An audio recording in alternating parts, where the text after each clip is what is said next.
Bonjour à tout le monde, bonjour à tous.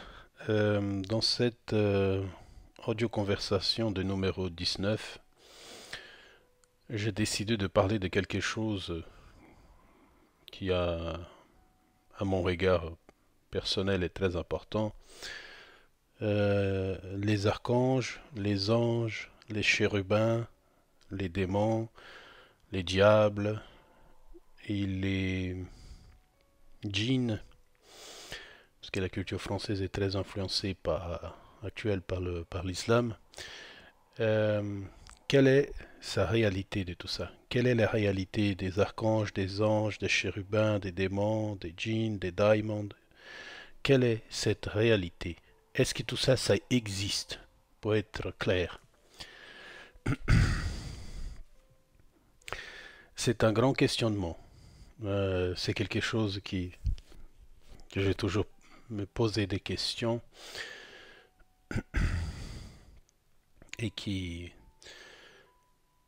euh, comment je pourrais dire ça? C'est une réflexion profonde. Alors, tout ça, ce sont des choses qui nous avons donné des noms, n'est-ce pas? C'est une création humaine, ça veut dire les humains ont donné des noms à des entités qu'ils apercevaient, qu'ils ont vécues, qu'ils ont eues, qu'ils ont rêvé, auquel qu'elle soit l'expérience qu'ils ont eue, ils ont donné des noms humains pour qu'on puisse comprendre. Et dans mes recherches et dans mes expériences personnelles, j'ai remarqué euh, que ce n'est pas exactement comme ça. C'est plutôt nous qui nous avons donné des noms à ces entités. Ce n'est au fur et à mesure des siècles, hein, surtout en Occident et surtout dans les religions monothéistes. Parce que si vous allez dans certains pays africains comme le Bénin ou comme vous allez dans d'autres cultures, ils ont d'autres noms pour ces entités-là. Un exemple, je sais parce que j'ai un ami qui est un ami, une connaissance plutôt, qui est béninois. Et lui, il m'a expliqué la culture des ancêtres qui chez eux est très forte. Et là-bas n'existe pas cette, on va dire, explication. Vous voyez? Et si vous allez, un exemple, chez les pratiquants du shintoïsme japonais, vous allez trouver la même chose. Chez les taoïstes, la même chose. Ils n'ont pas cette observation, cette vision-là. Chez les hindouistes, il y en a un peu plus, mais c'est les déités. Vous voyez? Et elles sont tous dualistes.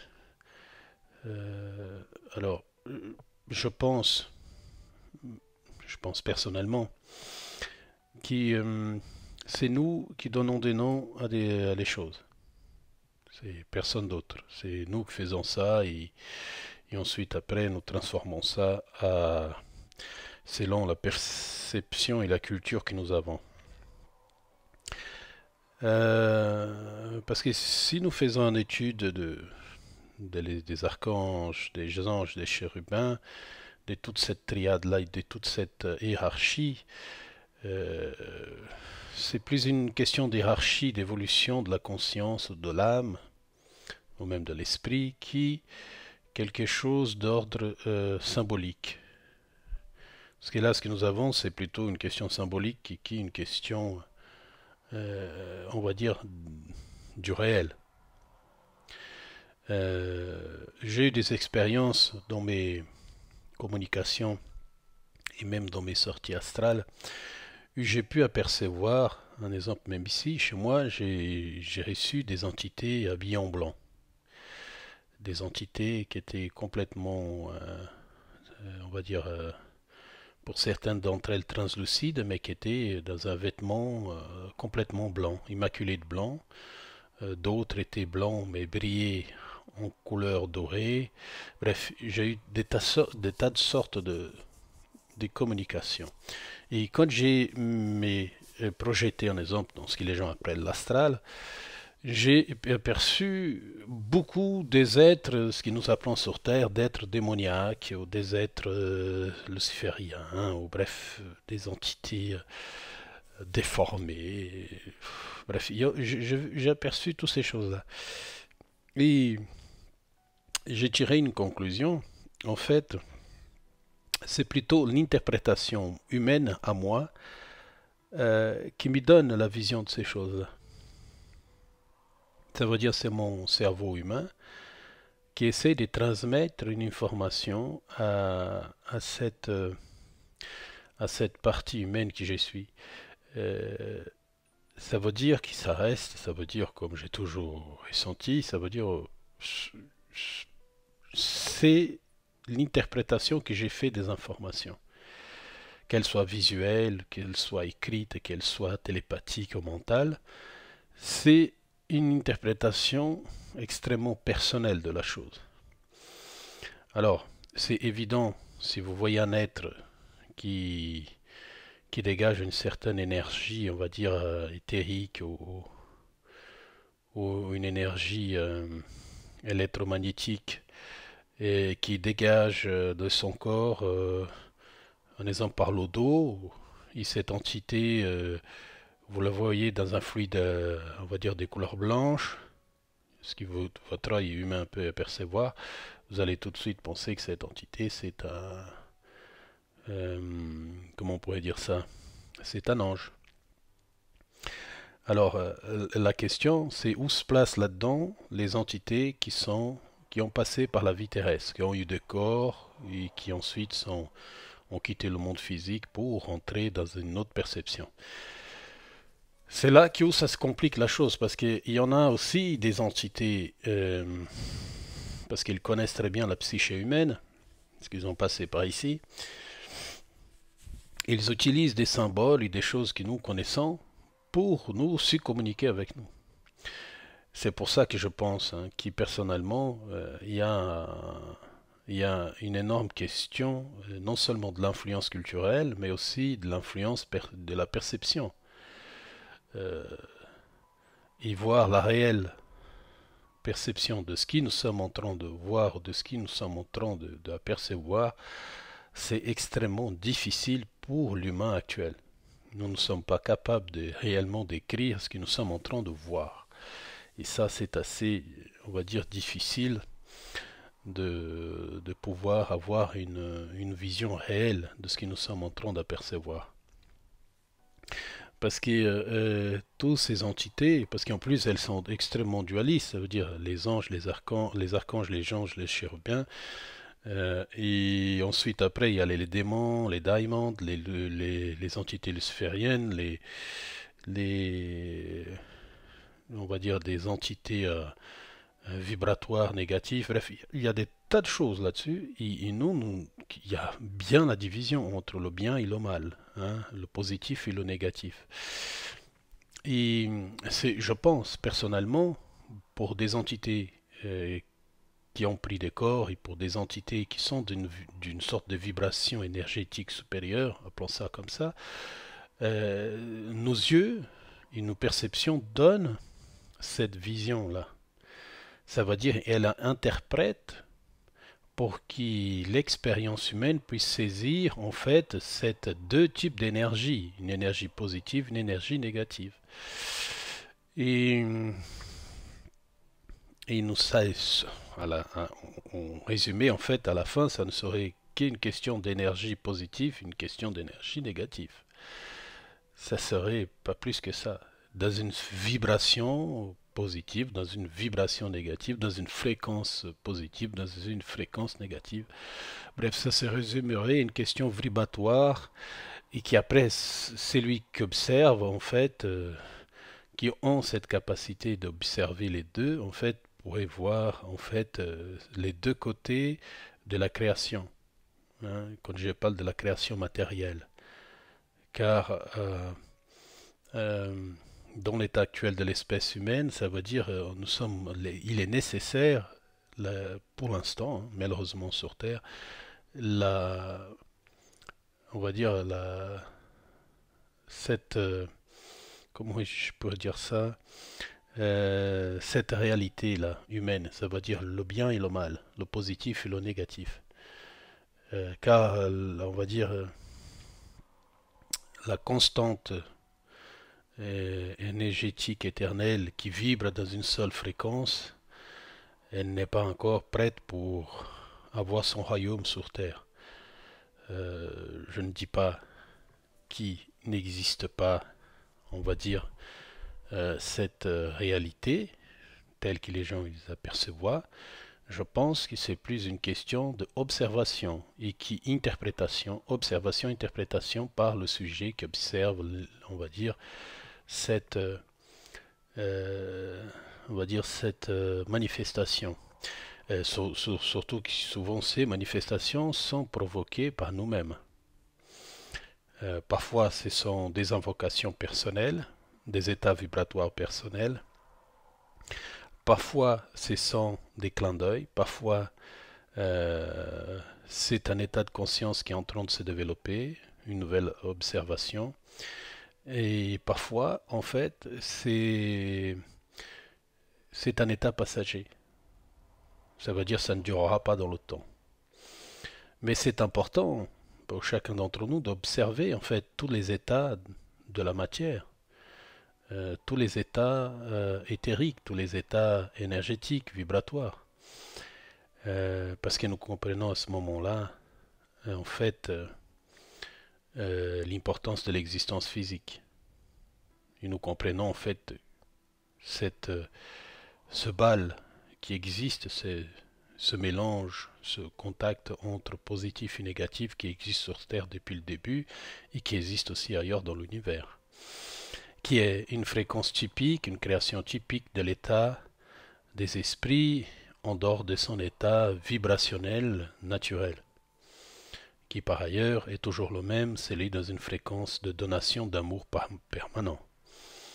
Alors, je pense plutôt que toutes ces dénominations que j'ai données auparavant, archange, ange, chérubin, démon, luciférianisme et les djinns, les esprits obsesseurs, en fait, ça, ce sont des états d'interprétation humaine. Parce que même dans ce que nous appelons des esprits obsesseurs, il existe ce que j'appelle les défunts, ou ce que j'appelle les désincarnés, ou ce que les gens appellent aussi les morts, qui n'ont plus de corps. En fait, ça arrive souvent que ces entités, une fois désincarnées du plan de la matière, cherchent absolument une réponse sur en fait ce désir qu'ils ont, qui sont beaucoup plus forts, beaucoup plus ressentis quand ils sont, on va dire, détachés du corps physique. Par conséquent, ils cherchent énormément en fait une chose à s'accrocher pour continuer à avoir cette sensation de l'existence. Alors ça, après, c'est un autre état de l'âme, de l'esprit, de la conscience qui est celui de l'obsession. Ça veut dire il est obsédé, comme sur Terre nous avons des gens qui sont obsédés par l'alcool, par la cigarette, par la sexualité, par des tas d'autres choses. Et tout ça, ce sont des états passagers. Elles ne dureront pas dans le temps. Elles disparaîtront un jour ou l'autre. Et, et malheureusement, certains d'entre nous, quand nous sommes détachés d'ici, gardent en fait des séquelles dans leur corps spirituel de ces obsessions. Ils veulent coûte que coûte à continuer à subsister parce qu'en faisant ça, ça leur donne une sensation d'encore exister sur ce plan ici. Et ça ne rentre pas en fait dans le cadre que je suis en train de vous dire. Qui, dans ce que j'ai parlé précédemment, ce n'est que l'interprétation que nous vivons de la chose et que nous apercevons. Dans celui que je parle des entités qui, on va dire, ont besoin de cette énergie,